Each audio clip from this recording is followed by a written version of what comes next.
Hi, it's Ricky of Moshville Times here once again. Now, tonight, ladies and gentlemen, we're joined by London death metal hooligans Corpsing. Now, Giuseppe reached out for a chat, and after listening to the most recent EP, Viewing the Invisible, it was a simple case of let's get this organised.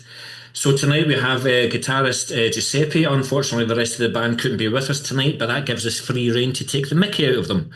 So, I have to ask you, Giuseppe, how the devil are you? Well, I'm very good. Thanks for asking. And thank you for giving me the opportunity for a chat. I mean, uh, so yeah, it's all good. All good in the corpsing world, I suppose. So yeah, how about yourself?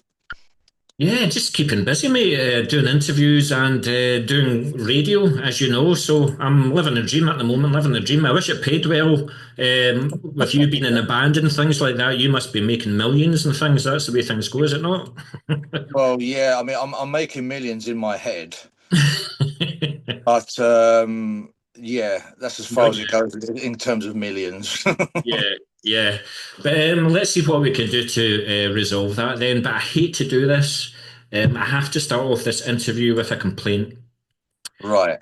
It's taken you 5 friggin' years to release new music. So I was actually wondering if you're going to be becoming like a doom metal band or something like that. But I presume there's a multitude of reasons as to why it has been 5 years. So do you have? Would you like to explain how it took like 5 years for this release?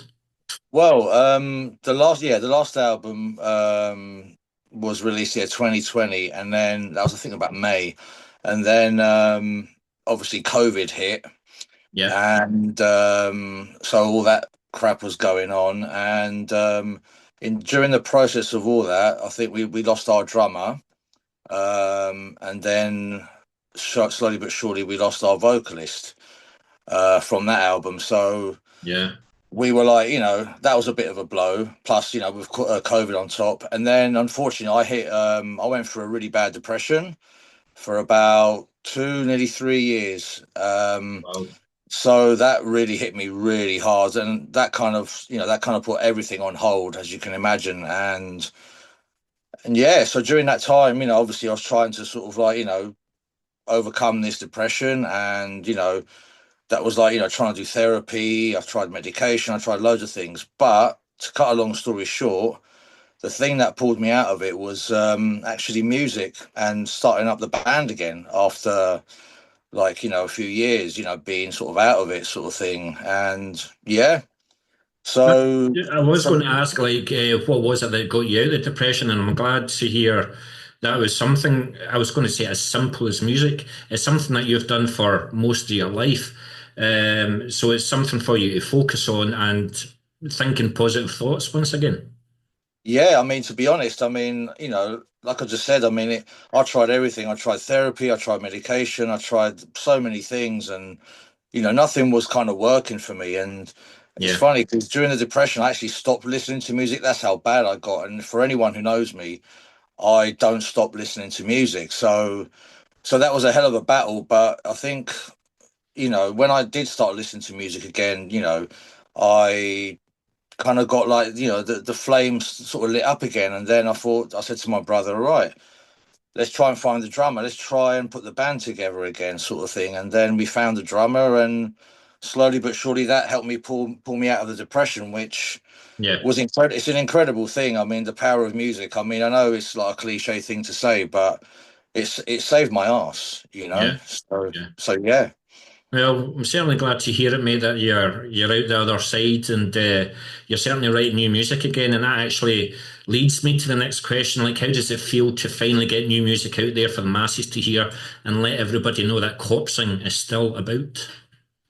Well, I mean, the feeling. I mean, this EP that we did was, I mean, for me personally, it was a very, very important release, like musically, mentally, emotionally. I put a lot into it, obviously, from Yeah, what happened before. And so it was, but the fact is, it's like, the flame never died, and it never does. yeah, It keeps burning, but, it's always there. But I mean, so the fact, to make an EP and stuff like that, and to have the musicians that we've got now is like, it's an extra boost. And there's no way I'm going to let Corpse and sleep like we've done in the past. We went on like a 10-year hiatus yeah. years ago, I'm never doing that again because that was very unhealthy. But obviously, sometimes life takes over. Obviously, certain things, and but yeah, getting new music out is great. I mean, the response has been really good, and it's yeah, I'm just loving it, to be honest. There's nothing better, to be honest. I keep thinking I've sent you my question sheet because the next question was actually how have the reviews been for the EP so far? But before you answer that, you're talking about coming out of the depression, starting writing again. So are are the songs absolutely brand new, like from 2024 or something like that, or did you actually write some during COVID, then you had the depression, then you completed them?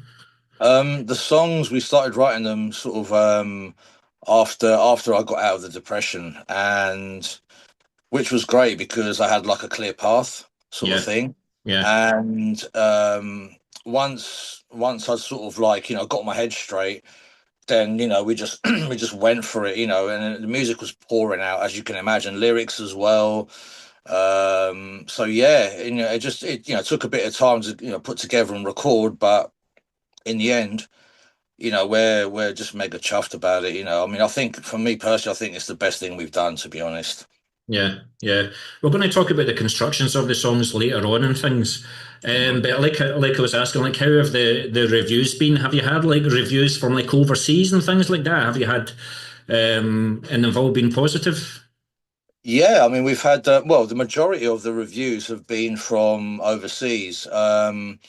I think the first review we got in was from Peru, and I was like, wow, I'm thinking, yeah, it's great. I mean, we've had like I think is it from Peru, from Italy, Spain, Canada, America, a few from the UK and stuff like that. But overall, I mean, it's been excuse me, it's been really, really positive, and people have picked up on what we've done with the new EP compared to our previous stuff and all that kind of thing. And yeah, I mean, we're just really sort of like blown away by the response, and and that only makes us more positive as well. I mean, just tells us that we've done a good job, so to Yeah, speak.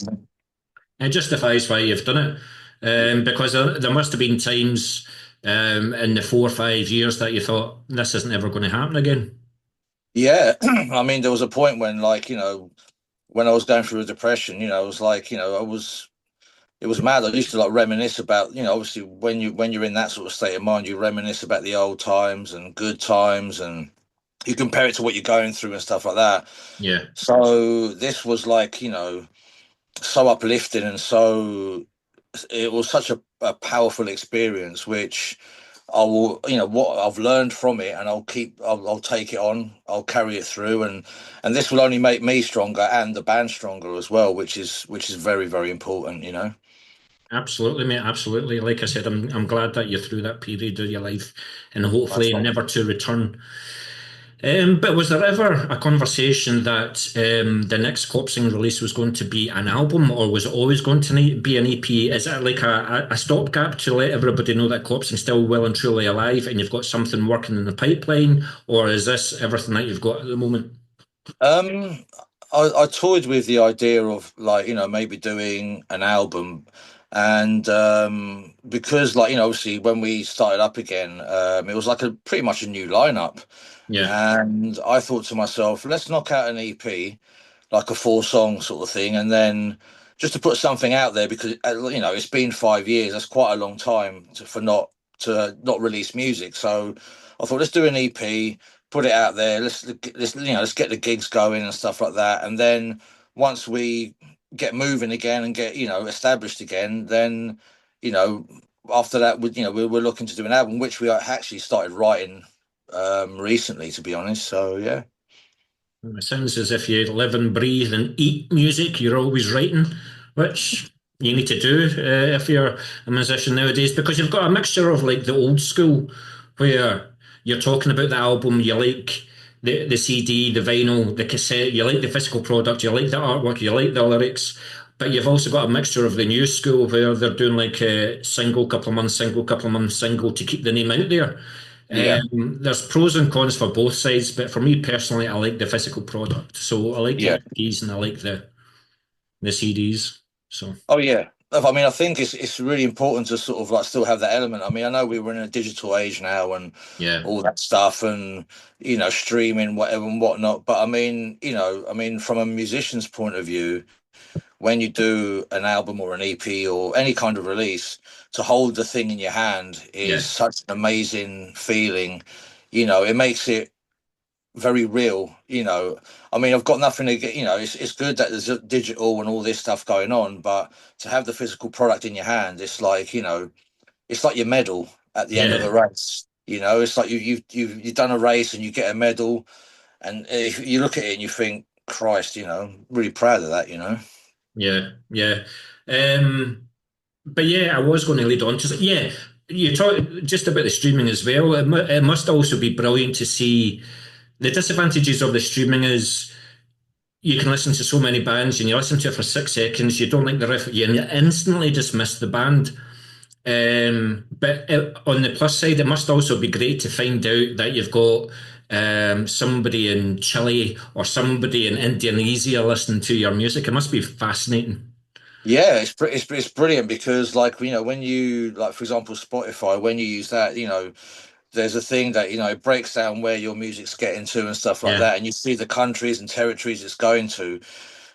And I totally agree with you. It's like when you see someone in Australia's listen to it, and you're like, do I know any Australians? No, actually, I don't. It's like it's kind of mad. It's kind of it's lovely to sort of see it reaching out to like like place like China and Yeah. stuff like that. Which it's nice. When you think about it, someone in China's like smashing up their bedroom to your music. It's a nice feeling.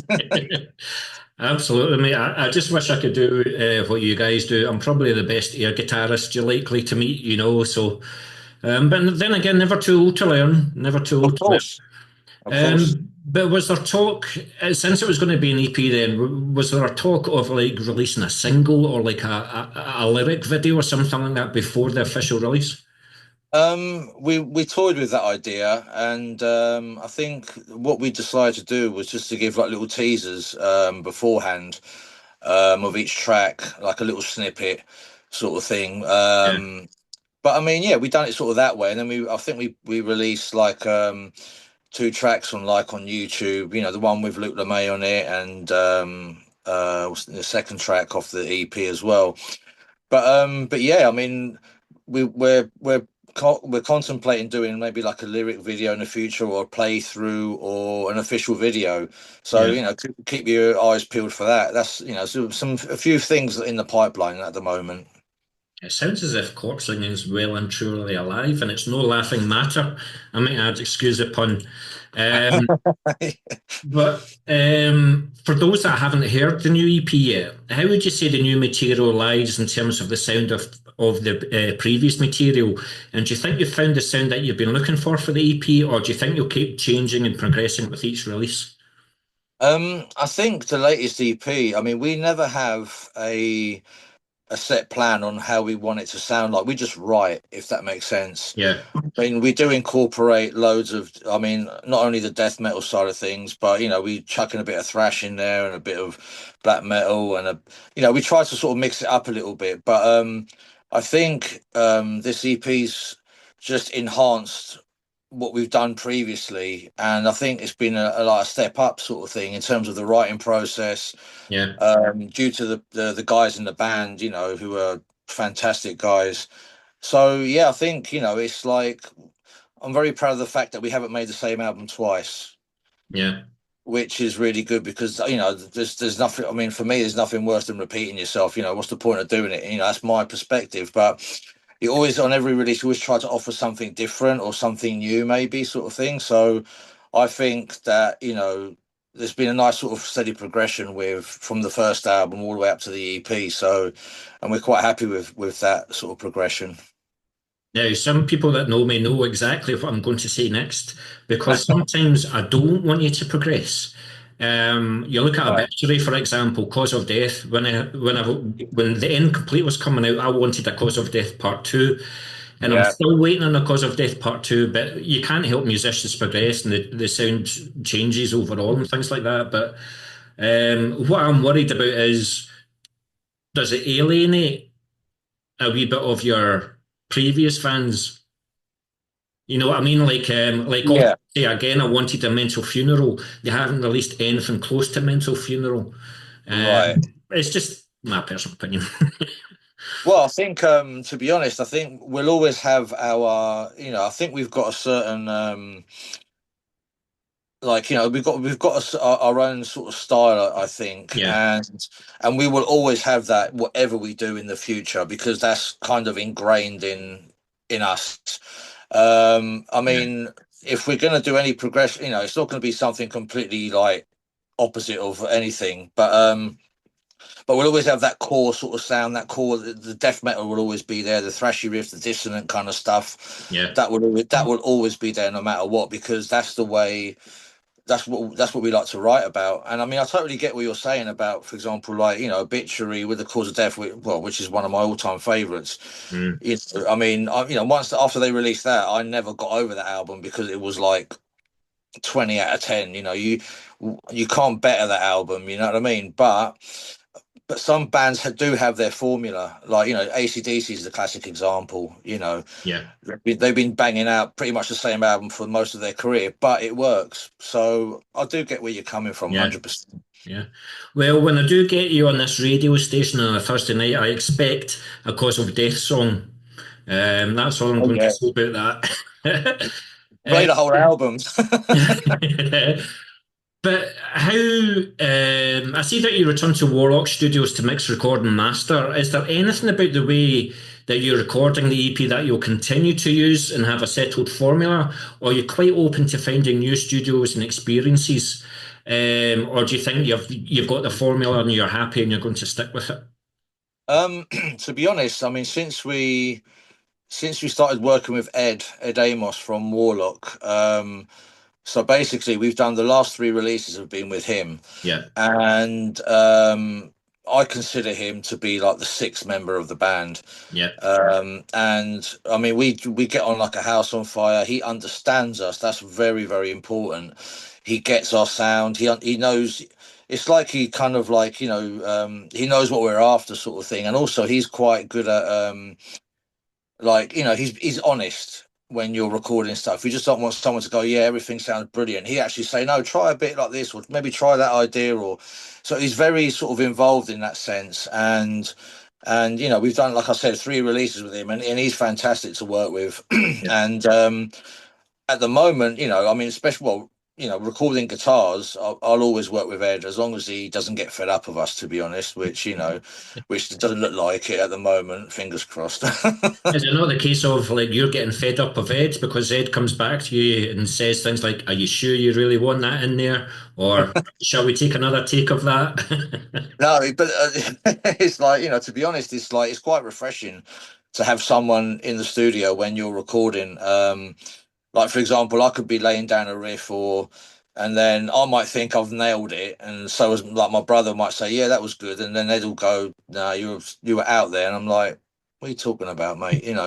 And we're sort of like, we're trying to debate with him because I can't hear it, and then when he points it out, we're like, "Okay, fair enough, Ed, you're right again," like. But it's good, it's nice to have that because it makes you sometimes it makes you work hard, and he's very good at sort of like creating a good atmosphere in the studio. We laugh and joke a lot. I mean, Yeah, that's another thing. Sense of humor is very important in metal. 100%, 100%. But we kind of touched on that a wee bit. Like, how did you find the recording experience in the studio with viewing the invisible? Was it a simple process of recording a song, or was there any part of a song that you had to just do over and over and over again before everybody was happy with it? To Was be there anything honest, that annoyed you? this time round was really, really smooth. I mean, I think because we recorded the guitars and the bass with Ed.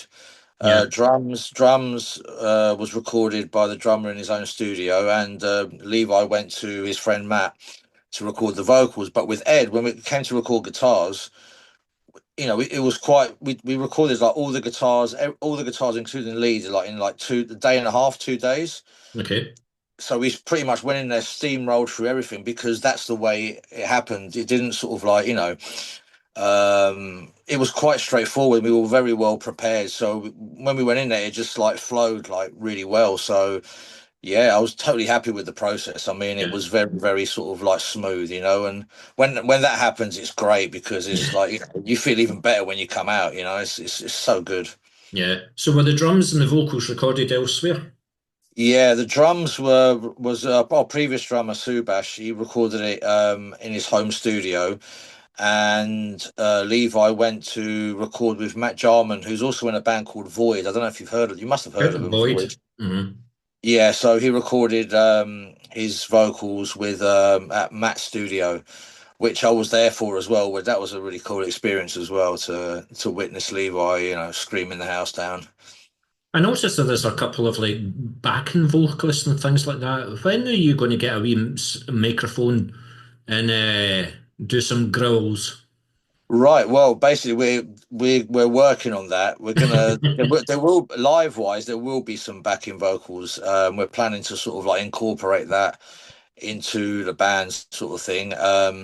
But for the EP, there's a dear friend of mine called Eric Hino. Yeah, I've known him for years, and I've been trying to get him to sing on a Corpse in release for well since the beginning. And this time I said to him, "Look, mate, you're singing on it, and that's all you need to know." And he done backing vocals for every song except the third one. yeah. So there will be that. We are working on sort of bringing that backing vocals into the live set. So yeah, that will be happening.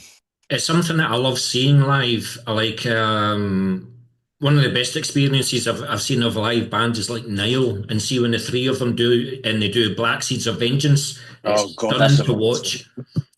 So always love it when a band has more than one vocalist. I mean, I know that you're never going to do the rap thing, one line, one line, one line, one line type thing. The despised icons of this world, but Oh yeah, no, absolutely fair play. Get the double vocals in. It's always something to look at.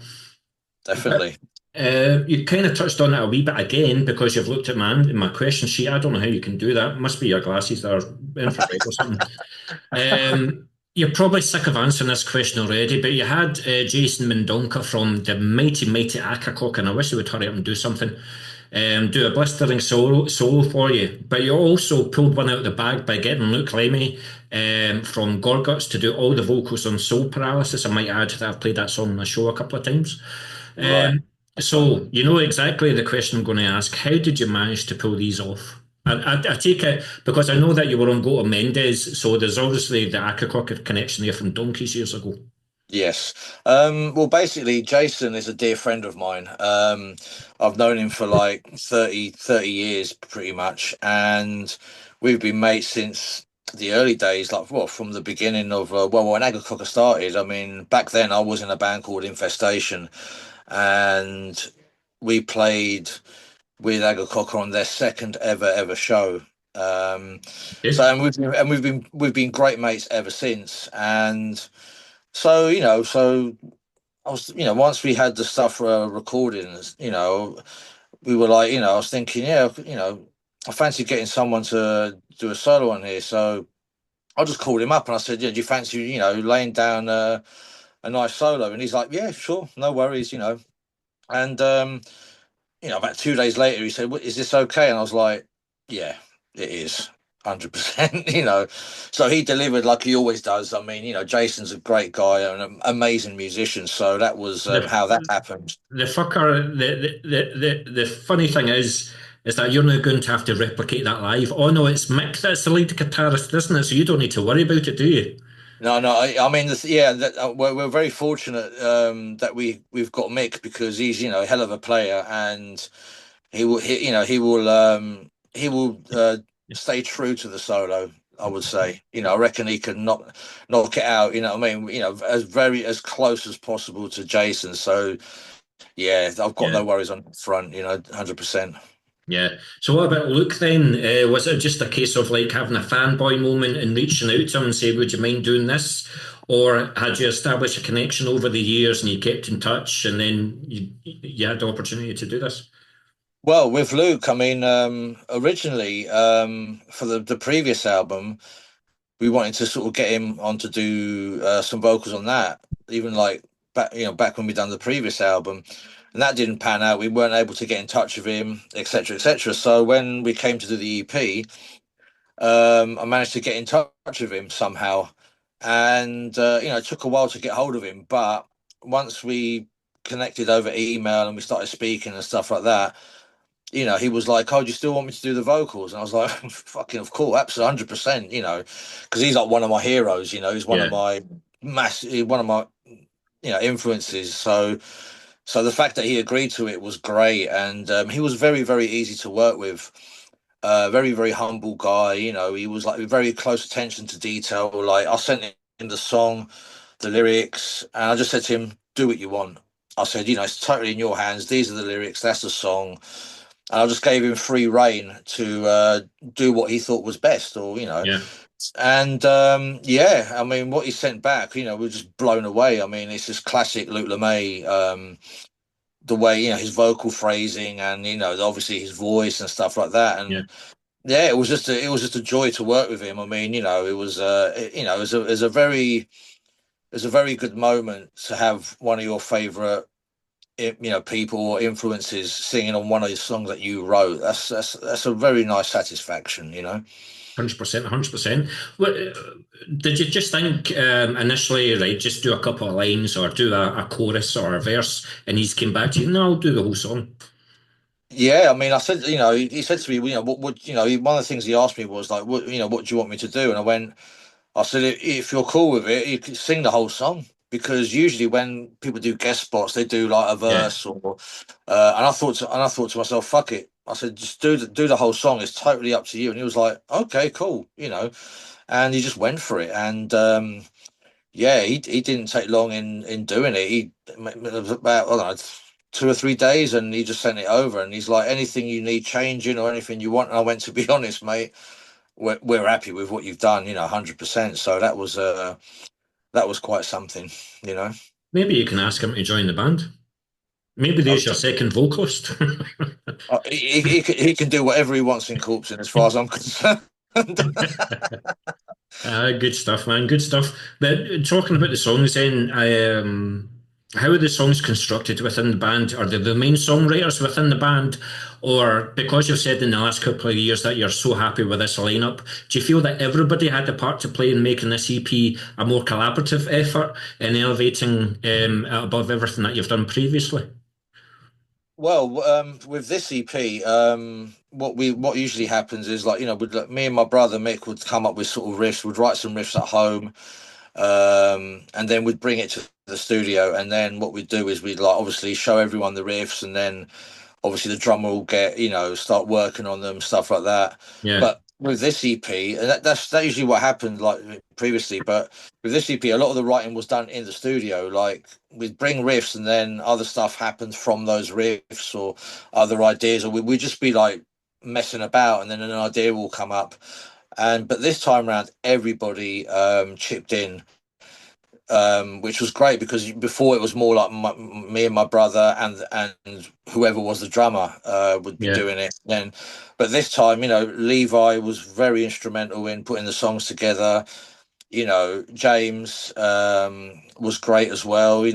So everybody had an input. So this EP, sorry, I would say is a very much 100% group effort, which is great, because Do everyone's you feel a chipped lot of the in. pressure was off you and Mick? Uh, Um, Or do you I like think the pressure? I don't mind pressure, to be honest. I mean, I was just used to a certain way before we had this lineup, and now that everybody's chiming in and everyone's like, doing it, like, I don't have to sort of go, oh, what do you think, or what do you think? They're like, yeah, this, that, yeah. Everyone's just jumping in, like, it's so good and it's nice. It's like, it's the first time we've had like a full group sort of like putting together a release, which is great. And now that we've got a new drummer as well, it's like, he's unbelievable as well. He's very interesting. So everyone's just chipping in. So that's what I like. I think it's Yeah, great. I mean, it's, you can't go wrong when it works like that, to be honest. 100%, 100%. Thanks very much for that, Giuseppe. But we're going to carry on with the constructions of the song. So when it comes to the construction, With every Hmm. band member having differing musical tastes, how would you say that you keep it all together in negotiations when it comes like to like what goes into a song and what has to come out of a song? Well, basically, I mean, when we put riffs forward, let's say, and we're jamming them and stuff like that. I mean, what I usually do first is obviously play the riff, and then the drummer, like, has a go on it, and I never say to him, I want this kind of thing on it, or I'm thinking of this, I'm thinking of that. I just let him breathe, which I think is very important. And we see what he brings to the table, and then if we like it, we roll with it. If not, then we just say, oh, maybe try this, or Yeah, we work off each other in that way, which is really good. And then everybody will say, no, maybe play that riff, this way, or add a note here, or try this rhythm or this time signature or whatever. And it's that, I mean, I thrive on that. I love that process. I mean, putting stuff together, and it's it's so fulfilling because you give a shit, you yeah, know. yeah, That's the most important thing. You really care about what you're doing. It's not just like it's like, oh yeah, we'll just knock out a song and that's it. You really want to you want to make it. You got to please yourselves first before yeah. you contemplate what others are going to think of it. You know what I mean? So yeah, I mean that's how we usually sort of start the process, basically. But there has to be a moody one in the band. Who's the one that gets pissed off when this riff is not used, or who's the one that sends a riff at 4 o'clock in the morning saying this is my best yet? Is it you or me? Who's that? Um, oh god, that's a very good question. Um, Do you know what? I can honestly say that there isn't a miserable fucker in the band. I mean, maybe the closest you're going to get to a miserable fucker is maybe me, maybe saying, right, guys, we've got to get this sorted and all that. But that's as close as it gets to having someone like, being a bit of a diva, let's say. So you're perfectly fine with mixing Giuseppe. That riff just doesn't work at all, mate. Oh yeah, 100%. I mean, that's what I want. I mean, and if something doesn't work, then, you know, like I might think it's a good riff, but if everybody else goes, well, that's what I want to hear, because at the end of the day, everyone's got to be on the same page. That's the most important thing, because you don't want to get to like doing an album and then after it comes out, somebody in the band will go, oh, well, I've never liked that riff. I'm like, what? Yeah, That's happened to me in the past, and I'm like, oh, for fuck's sake, why don't you open your mouth before, that kind of thing. So, as long as everyone's on the same page, then that's the ultimate goal. yeah, yeah. And is it you or Mick that sends the riff at 4 o'clock in the morning to the chat group and wakens everybody up and said, "This is my best riff yet. You have to listen to this." That will probably be me. Yeah, that'll probably be me going, oh yeah, look, I've got this idea. It's like, send it on the group chat at 4 in the morning. I mean, yeah, that's definitely me. That's something I'll definitely do. No, Just no. like, if something grabs me, I'm like, right, you guys got to hear it. Sorry, I woke you up though. Yeah, yeah. But I have to ask about a couple of the riffs on the EP. Who wrote the riff 2 minutes into a heart? Right in the middle of the blast beats and at the end of the blast beats. um, It's just fast picking. It's intensely fast, and so it's like blast beats, and then the drummer goes mid pace, but the riffs are fast as hell. Then it's blast beats again, and then it's like 2 minutes in, just stunning stuff. um, oh, I think I know what you're talking about. The riff that I kind of call the cryptopsy-ish kind of riff. Yeah. Yeah, I wrote that one. That's the one I wrote. Yeah, I wrote that. I'm guilty. Well, you should be especially tough with that one because that was a stunning, stunning riff.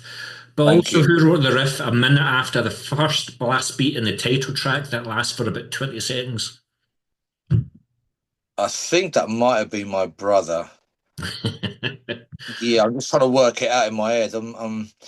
Yeah, that was Mick. That was Mick. Yeah, Yeah, yeah. that No, was Mick. it's cool. It's just a couple of riffs off the album where it's like, ooh, that's sexy.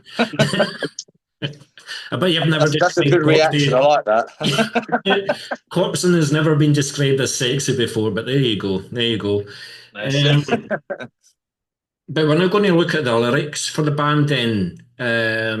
Do all members contribute to the lyrics, or is this something where this is Levi's baby, he takes care of the lyrics? Well, basically, what happened was I just for the EP, I just started writing. I started writing like one set of lyrics, and then then next minute I've got four sets of lyrics, and my lyrics are quite. I don't write like reams and reams and reams for one song. So I'm quite sort of like short sort of stuff. And so what I did is once I wrote the lyrics for all four songs, I gave it to Levi, obviously because he's got to work out vocal patterns and stuff like that. Yeah, And then he sort of like took my lyrics and added some of his own. So it was basically me and Levi that wrote the lyrics together. That was a nice sort of team effort. And yeah, I mean, having Levi doing the lyrics added a nice little touch on it. Because he sort of like he took what I wrote and added to it or expanded on the themes and stuff like that. So yeah, it was mainly me and Levi this time round. yeah. So what? Since I'm talking to you, then what type of lyricist are you? Like, do you always have like a wee notepad and pen? You open the door and you see something, you take a wee note of it, you come back to it later. Do you read a lot of books? Do you watch a lot of documentaries, a lot of films? Who do you get your lyrical inspiration from? Is it real life? To be honest, I mean, the stuff that I write about is just life experiences. Like for example, I might be at work or I could be anywhere, and then like I'd see something, I don't know, or I'll think of like a phrase or something, and I think, okay, I'll get my phone out and put it in the notes, but the thing is, once I do that, once I write it down, and I've got a sort of like a general idea, I start writing, and then I'm not content until I've done a set of lyrics, if that makes sense. Yeah, yeah, yeah. So once I catch the moment, let's say, I will just start writing and writing and writing, and then and then I'll just get it knocked out there and then, rather than sort of like sitting on an idea for like a while and then come back to it. I just like to knock it out straight away, which is just taking advantage of the moment, really. Yeah, yeah. And with your lyrics, then, when you give them to Levi, is it sometimes difficult for you to portray how you want him to sing them, or do you know, like, if you give your lyrics to him, he'll get it like that? Oh yeah, I mean, I think when it comes to sort of like after I've written the lyrics, that's where I will just go to Levi and just say, right, here's the lyrics, and then I'll just leave it in his hands in terms of like vocal patterns or what kind of voice, if he wants to do like the death metal stuff on it or the like black metal screams or spoken sort of word type sort of stuff. I just leave that totally in his hands how he Yeah, puts it all together. And yeah, because yeah, just I've got total trust in him, 100%, because I know he'll deliver, which is really good. I don't have to worry about that. He'll knock it out of the park every time, Levi. cool, cool. Just out of interest, the lyrics that you gave to Luke, did he tweak them a wee bit? Did he change them a wee bit? Well, we gave him the set of lyrics that me and Levi put together. And I remember like it was like, I gave it to him and he said the first thing he said was, "My God, that's a lot of lyrics there." And I went, yeah, there is a lot of lyrics. And that's when I said to him again, just use whatever you want, and however much you want, chop and change. I said, that's totally up to you. And yeah, he sort of like condensed them, and he was very sort of like mindful of like he was like very close attention to detail. For example, he would say, "Oh, this word is repeated twice. Do you want me to sing that twice, or do you want me to sing it once?" And I was like, "Blimey!" I said, "Again, do what you want. Whatever works for you." And that was a great thing about working with him. It was like I just he was very sort of like into he cared about what he was going to do, and I was like, Yeah. wow, made him like him even more, so to speak. Well, look forward to the next time Gorguts play London because they don't play fucking up here in Scotland. Oh, So it'll be really really cool when you see him in London next, and you can get to meet him in person again and say thank you very much in person. oh yeah, of course. I mean, I've met him like twice before. Like I think because it's true what you say. The last time they came here was 2016, I think it was Yeah, 17, something like that. And I'd met him the time before that, even in 2012, when they sort of like reformed, and I mean, he's got a reputation of being the nicest guy in metal, which is.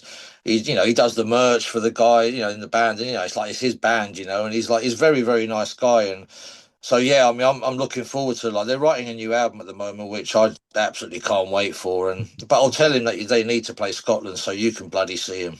Absolutely, mate, absolutely. Because I'll tell you, the amount of guests that I've had on my show, when they get my set list, Gorguts is one of the most popular bands that's on the set list, I can't tell you how many times I've played songs off Considered Dead. Wow. Um, it's absolutely crazy, absolutely crazy. But the artwork for the EP then, so we obviously, us to know the answer to this, but who done it for you? And will there be much merch to go along with the release? Well, the guy who done the artwork was a guy called Gary Ronaldson, who is his company's called Bite Radius Designs, and he's a gentleman from Ireland, and he does like he's worked with bands like Napalm Death, Exodus, Misery Index, Grave, etc., etc. I mean, he's like the main guy for Napalm Death shirts. Wow. Like all their latest designs for like the last sort of 5 to 10 years, he's done that. And yeah, I mean, it was great working with him. I gave him like again, like a rough idea about what we wanted, and he absolutely delivered exactly what we wanted for the Cool. image and the thing. So, but yeah, merch wise, yeah, we've got like at the moment we've got some t-shirts with the design on it and stuff like that. So yeah, so that's available at the moment. We might be doing some other sort of like new designs in the future, sort of thing. But we've got the main merch is like the white t-shirt with the album cover on the front, which is quite. It comes out quite nice on white. I know like white isn't the most metal color, but it works. There you go. Definitely does Prime work. example. But that's what I was going to ask. Like, so what did you give them? Like, did you give them the songs? Did you give them the lyrics? Did you say this is what's in my head? Give you free rein, do what you want? Was there a couple of toing and froing with what he gave you? What initially, I gave him the album title, the EP title, and I told him roughly what I wanted, like what it to look like. Like we on the front, you've got the guy holding like a mask and what's going on inside his head, and that's exactly what I told him, and just left him to it. Because I mean, some people when they ask for artwork, they say, "All right, I want this, I want that, I want the demon flipping Yeah. facing that way, and I want the lightning to strike that person on there, and all that stuff." But I just wanted him to be an artist on it and just let him breathe, and I think that's very important to do as well, because he's an artist for a reason, and I just let him go with the idea, and and he kept me very well informed during the process. He was sending me stuff saying, "How do you think of this?" And I'm like, "Yep, that's good," blah blah blah. And again, another great person to work with, highly recommended. 100%. 100%. Listen, Giuseppe, I've only got a few questions left. Thank you very much for the time that you spent with me tonight. Thank you. But how hard is it to like juggle the touring side of things with everyday jobs? I mean, do you have plans to go on bigger tours, maybe even have one-off dates in Germany or the Netherlands if you're invited to a festival or something like that? What do you have planned for 2025? Well, I mean, at the moment, yeah, we definitely want to explore for sure going to Europe. That and going outside of the UK, that's been one of my goals for a very, very long time. So yeah, that's hopefully that some of that will happen. Hopefully this year, if not next year. Yeah, Um, but at the moment, I mean, we've got like a few gigs booked for. I think we got like something in May in London, and we're doing like a death metal festival in Bolton in May as well. Um, and then we've got a couple of gigs we're waiting for to be confirmed for later in the year. But yeah, just to play as much as possible. I mean we've played. Obviously playing London is always good, but we want to play as many places outside of London. I yeah. mean, you know, You like don't want to up play and down. London every month. Yeah, that's the thing. I mean, if playing London is always great, but if you do it too much, it's like overkill. Yeah, yeah. Obviously, I want to get back up to Scotland as well, because I haven't been there. God, I haven't played there in 20 years or something. That's Um, because we wouldn't let you in. You know, That's there's a yeah, wall there for a reason. You know. yeah. It's called "Fuck Off Giuseppe Wall." I know the one you're talking about. Yeah, I know the one. But yeah, the last time I played up in Scotland was with Infestation. That was at the Cat House in Glasgow. Yeah, I'm still there. Great venue. I loved it. I mean, the Scots know how to party, Who and were you supporting? that was with Dismember. Wow, wow, wow, wow. Yeah, that was with Dismember and Agacocker at the time. And then there was another time I was up there with Rotting Christ, Sacramentum, and I don't know if it was Old Man's Child. I think it was. This is '98. I'm talking about. Bloody hell, that's a cool Crazy, blimey. isn't it? Absolutely Yeah, crazy. I know. Well, we'll welcome you back. I mean, we've lowered the wall to like a foot and a half, so I'm sure you can climb over it and things like Yeah, that. Fine. I think, yeah, my old bones should be able to scale that wall. Hopefully, hopefully. Yeah, yeah. But you've had in your previous history, you've been on a couple of cool underground record labels in the past, like Goat of Mendes and Grind Ethic Records. But are you also quite happy being independent, like releasing songs when you want to release them, the way you want to release them? Or have you had some label interest now that you've released the EP? Said, oh, Cops on the back, let's get in touch. To be honest, I mean, doing it sort of DIY is I like that quite a lot. I mean, Yeah, I think the thing is now the record industry's changed so much. I mean, gone are the days where like if you sign to a label, they'll stick you out on tour, they'll pay for everything, all that kind of stuff. They'll get you good tour or decent tours, and that's all gone now. I mean, but then again, I mean, doing a label thing is great because you get the distribution and some publicity and stuff like that. But DIY is great because it's all on your terms, and you can release it as and when you want. You don't have to answer to anyone, yeah, and basically, every penny you make, if you do it DIY, it goes into the pocket in your pocket, which 100%. you get what you're meant to get or what you're owed, sort of thing, rather than maybe another company like messing you around or not doing, that kind of thing. But I mean, there's pros and cons to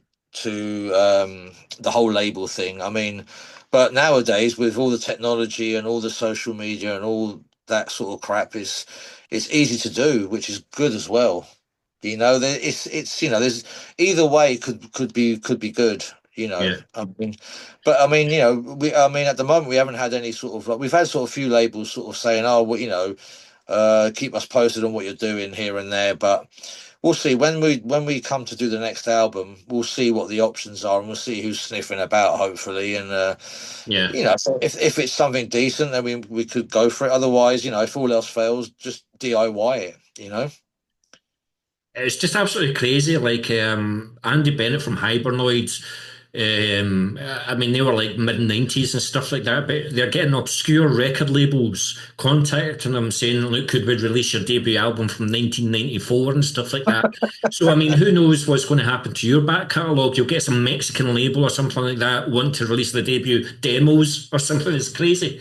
I know, it's crazy.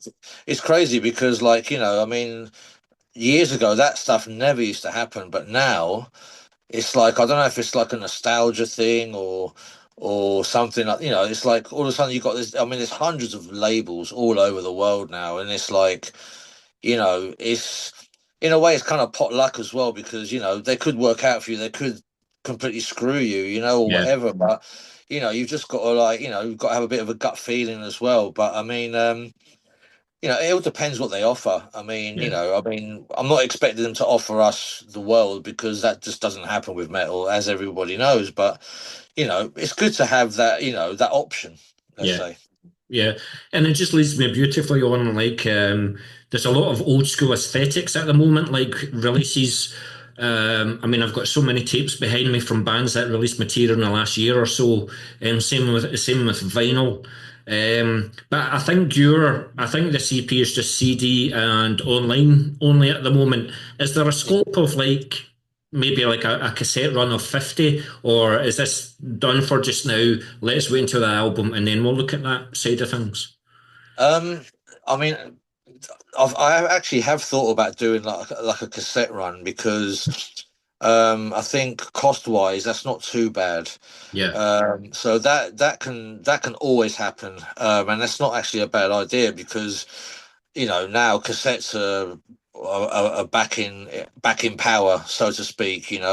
And people are buying them. I see people buying cassettes all the time at gigs and all that. So it's kind of yeah, cool to see that sort of thing. I mean, vinyl.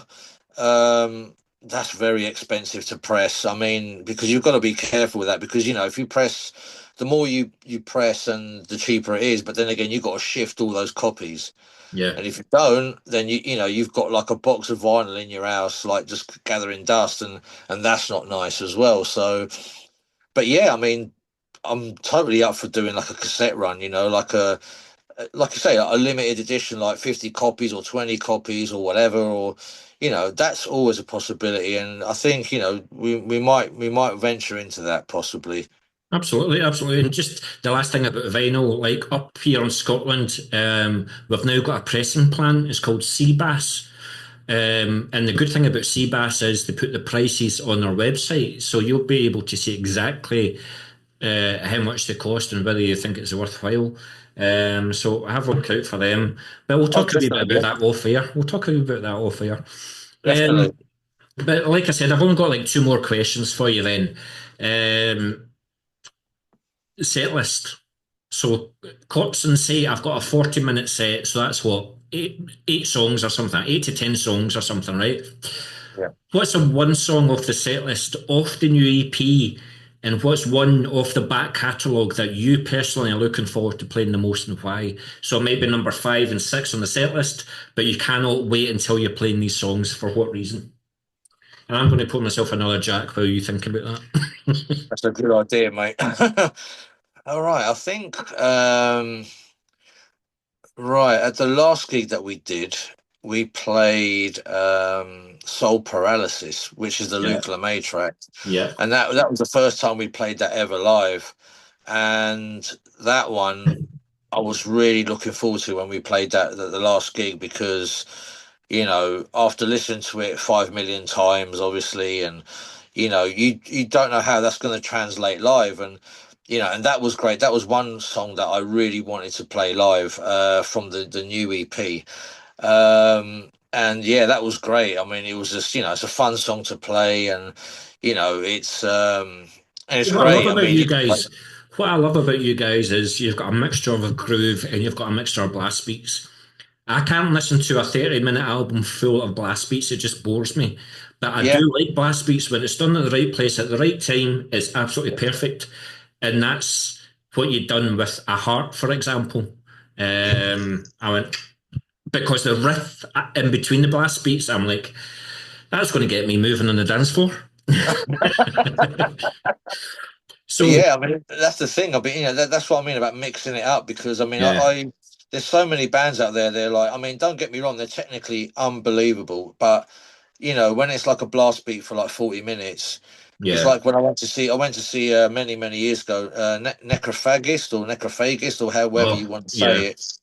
And I was looking forward to seeing them because they were like they're like kind of become like a cult band now, and when I saw them, they were great technically, but it was just a room full of people just standing there. There was no moving, there was no moshing or any kind of like they were just yeah, standing there just watching the band, and I'm thinking, oh God, you yeah, know, I'm thinking there's no, I mean, but musically phenomenal, but I totally get what you mean, and yeah. that's why I mean, I could never do anything like that because it would bore the crap out of me. Because you always used to like head bang to the snare drum, and if you're blast beating all the time, you can't do it that fast. But when you have in that song at Heart, where you've got the groove and the drum going mid kick, that's you. You're windmilling. That's it. That's it. I mean, it's like bringing stuff. I think it's nice when bands do like when they write songs, like if they got a fast bit or a really heavy bit, like there's a break in it, and then they bring that riff back in, and Yeah, it's really good because it's like it's like makes it more catchy as well, and it's more memorable as well. At the end of the day, you remember that song, and you think, "Fuck, that bit's great." I'm looking forward to the bit when either blast my head off, or there's a mosh riff when you just, grab the guy next to you and throw him about, or that kind of stuff. So yeah, I mean, it's But you've avoided the second part of that question, or maybe I've distracted you. But I've gave you a minute to think about it now. So, right. that catalogue, what's the one song? I've got the from the previous material. I like. Oh God, there's so many.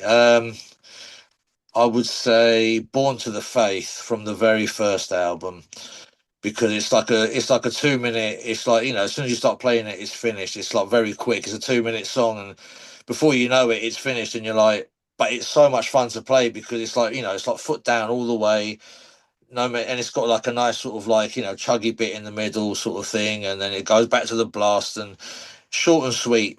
So I always look forward to that because it's like, short, sharp, and fucking foot down. So, you'll never write an 8 minute Copsing song then? Um, I'd say I wouldn't rule it out. Put it that way. Good shit, good shit. I, I wouldn't rule it out because that would be quite cool actually. I mean, the closest we've come to that, I think, is a 6-7 minute one on oh God, the last album, the instrumental one, that was like about 6-7 minutes. But yeah, But yeah, you well, never if know. it's an instrumental, you know that you're never going to play that live. So, Yeah, well, we're going to have to change that. But I've put a thought in your head about the yeah. next I'll album, then. I'll, I'll, ma- I'll make a note of that. 100%. But this could probably start another 40-minute section because we're going to talk about the instrument that I would have asked the whole band this, but since it's just yourself, you can have all the glory for yourself. The instrument that you use to record the EP, what's your guitar, what's your amps, what's your pedals, what's your setup?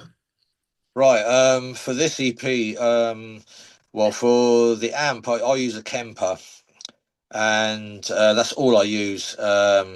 And in the studio, well, for live, I mean, I always use the Kemper, which is an amazing bit of kit. It's got everything you need, in one sort of like box, Yeah. sort of thing, and it's got all the sounds, and it's like, once you have that, you don't have to buy anything else again until the next time you see something really cool. Yeah. Yeah. But yeah, I use that. I use a Kemper, and the guitar I'm using is a custom made guitar which I had done by Abhorrent Guitars. It's like a Flying V, and I had that done.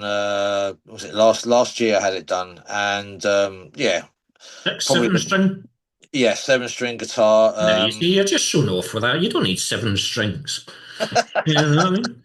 I know. I mean, yeah. I mean, I was always sort of like, we only started playing them for a few years, and it's I found that it's good to sort of like, it gives you that extra heaviness, but we don't use it like a hell of a lot like a lot of bands do. We use it, like quite economically, sort of Yeah. thing, as to speak.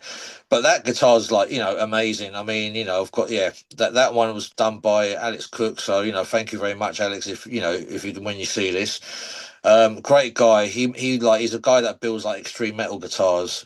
So it's quite a niche little sort of business he's got, and he does like some of the shapes he does is like, you can tell it's done for like death and black metal. Um, so yeah, it's great. I mean, that guitar's amazing. So yeah, it's just very simple. Kemper guitar. I'll have a Marshall cab. You So, do you know, take two guitars when you're out on the road then? What's your second guitar? Second guitar is I've got a Jackson Randy Rhoads V, which is also a 7 string as well. So I've You like got the that. V's? Oh yeah, I mean, I love. I mean, for many years I used to play BC Rich Warlock, Yeah. which was my first proper guitar. I mean, I remember back in the day I got a white one because Cavalera had one. Uh, I was that. I just loved that guitar, the BC Rich Warlock, and but yeah, I like odd shaped guitars, and I mean, obviously, I'm a huge Randy Rhoads fan. So he's like my musical hero, sort of thing. I sound absolutely nothing like him, but he's famous for his V's and stuff like that. So I think Yeah. that's probably where that came from. But yeah, Well, great. I Great, must great, admit, I great. thought you were actually the geek of the band. I thought you were going to have like 40 pedals on your board and stuff like that. Oh no! I mean, if I did the pedal thing like separate pedals, it would just be a distortion pedal and a noise gate, and that's my lot. No Old school. HM2? Oh yeah, because I don't. I've got nothing against HM2. I love it, or a metal zone as well. Yeah, yeah, Like the old Boss pedals, you can't beat them. They're built. They last forever. They'll never die. yeah, You absolutely, know? absolutely. Listen, mate. Like I said at the beginning of the interview, I'm glad that you've overcame a bit of a life struggle for a couple of years, and you came out the other side, and you're releasing quality music with Corpse Singing again. Don't leave it 5 years, because if you do leave it 5 years, I'm going to be kicking your ass. I know where you live now, so just get it done. You better start writing. But I wish you guys all the best. I hope to see you up in Glasgow, whether it's supporting or doing your own gig or whatever like that. Just get Corpsing up to Glasgow because you do have an underground following. So get it done. And it's been an absolute pleasure having this conversation with you, mate. Yeah, I just want to say, yeah, well, thank you very much for your kind words. I mean, we will 100% come to Scotland, and also, I want to say to you, like, thanks to you for this opportunity to have a really good chat. I've loved every second of it, and also keep up the good work what you're doing because you're doing what you do for metal. Your interviews and everything that you do is great. And it's the more people like you, the better. So I tip my hat Oh, off to you 100%. I'm going to start crying here. But like you, just before COVID went through a separation, um, I had to buy my own house, and a month after my own house, COVID came out, and then my company says 25% redundancies. I went down to 11 and a half stone, so I had a nervous breakdown as well. But I had a life coach, and the session that made most to me was overcoming fear. And it was like my mate Joe always said, I'll never forget him, Joe Wilson. He says, "What's the next step for you?" And says, "Doing face to face interviews because I'm not good enough." He said, "Put a post on social media." That's what I've done. I'll never forget Jim Hedger or Steve Saunders. And before I know it, I had a 45-minute interview. And once it was finished, I'm like, I only talked for 5 minutes. You guys have got the hard part. I just asked the questions, keep it together. It's you guys that have got the hard part. So once I've done that, it's absolutely brilliant. So I've been who you are, mate, and it's absolutely brilliant that we both came through it, and we're moving on to bigger and better things. So let's keep it that way because, like I say, if you don't, I know who you are. Absolutely, definitely. I mean, again, it's great. It's been an absolute pleasure to chat to you, and I hope we'll definitely do this again, 100%. I'll get you on there, mate, and as long as you bring quality old school shit, you're more than welcome to come on. Oh, don't worry, mate. It'll be 110% old school. Trust me. Wish you all the best for corpsing, and look forward to Thank catching you. up with you soon, mate. Okay? Nice one. Thank you very much, Ricky. Nice one. Cheers, mate. Cheers.